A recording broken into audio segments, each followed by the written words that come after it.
पिछले कुछ समय से पटरियों पर गैस के सिलेंडर, लोहे के खंभे, फिश प्लेट, रेलवे के डेटोनेटर और लोहे के सरिये, लकड़ी के बड़े बड़े टुकड़े जैसी चीजें मिल रही हैं। लगातार हो रही इन घटनाओं के चलते तरह तरह की बातें होने लगी। कुछ लोगों ने इसे ट्रेन पलटाने की साजिश बताया, तो कुछ लोगों ने कहा कि आतंकवादी देश में डर का माहौल क्रिएट करने के लिए नए हथकंडे अपना रहे हैं। लेकिन जब इन घटनाओं की जांच की गई तो सच्चाई कुछ और ही निकली, जिसे जानकर आप हैरान तो होंगे ही, साथ में गुस्सा भी हो जाएंगे। किसी जांच में पता चला कि कुछ शराबी खंबा बेचने के लिए ले जा रहे थे, तो कहीं वाहवाही लूटने और इनाम के लालच में रेलवे के कर्मचारियों ने ही ट्रैक पर सामान रख दिया था। इसी तरह की तमाम घटनाओं के बारे में जो जांच हुई है उसमें क्या क्या पता चला, मैं उसी पर बात करने वाला हूं। पहली घटना 24 अगस्त की है। कासगंज से चलकर फर्रुखाबाद की तरफ जा रही ट्रेन को जिस पटरी से गुजरना था उस पर लकड़ी का एक बड़ा सा टुकड़ा रख दिया गया। घटना भटासा हॉल्ट के पास स्थित रेलवे लाइन की बताई गई।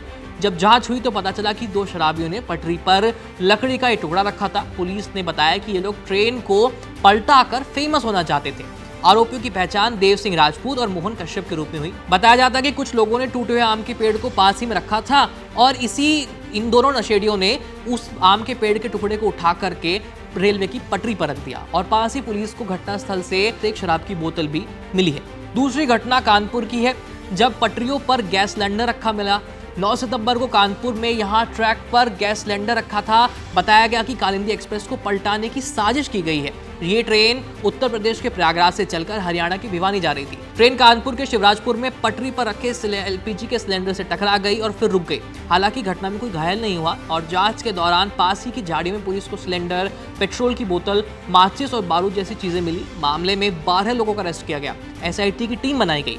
बाद में जांच में एनआईए की टीम भी जुड़ गई और हालांकि अभी तक इस मामले में कुछ खास सबूत पुलिस के हाथ नहीं लगे हैं, लेकिन कहा जा रहा है कि इसमें कोई आतंकवादी एंगल हो सकता है। फिलहाल पुलिस पुख्ता तौर पर कुछ भी कह नहीं रही है। तीसरी घटना यूपी के रामपुर में हुई। यहां भी ट्रेन पलटाने की कथित साजिश रची गई थी। 18 सितंबर को रुद्रपुर सिटी और बिलासपुर रेलवे स्टेशन के बीच पटरी पर 6 मीटर लंबा लोहे का खंभा पड़ा मिला था। लोको पायलट की सूझबूझ की वजह से कोई हादसा नहीं हुआ।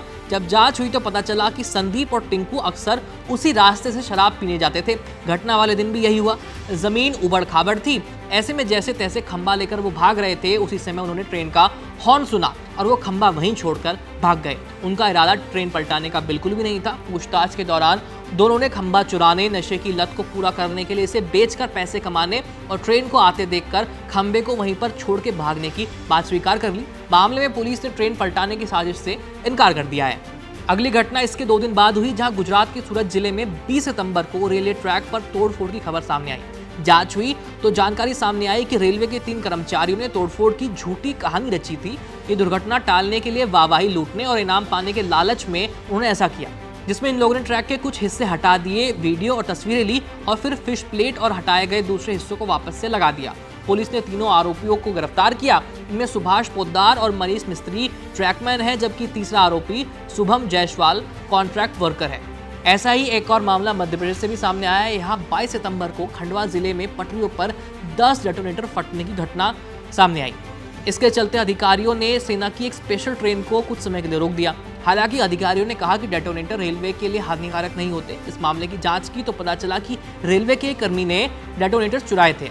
शाबिर नाम का एक रेलवे कर्मी एक मेट है, जो कि गैंगमैन से एक ऊपर के रैंक का होता है और उसका काम होता है पटरियों पर गश्त करना। खैर, इस खबर में इतना ही। अपनी राय हमें कमेंट सेक्शन में लिख दीजिए। इस तरह की तमाम जानकारी जानने के लिए देखते रहिए एबीपी लाइव। मेरा नाम है आयुष। धन्यवाद। For exclusive and insightful videos, subscribe to our new channel ABP Live Premium.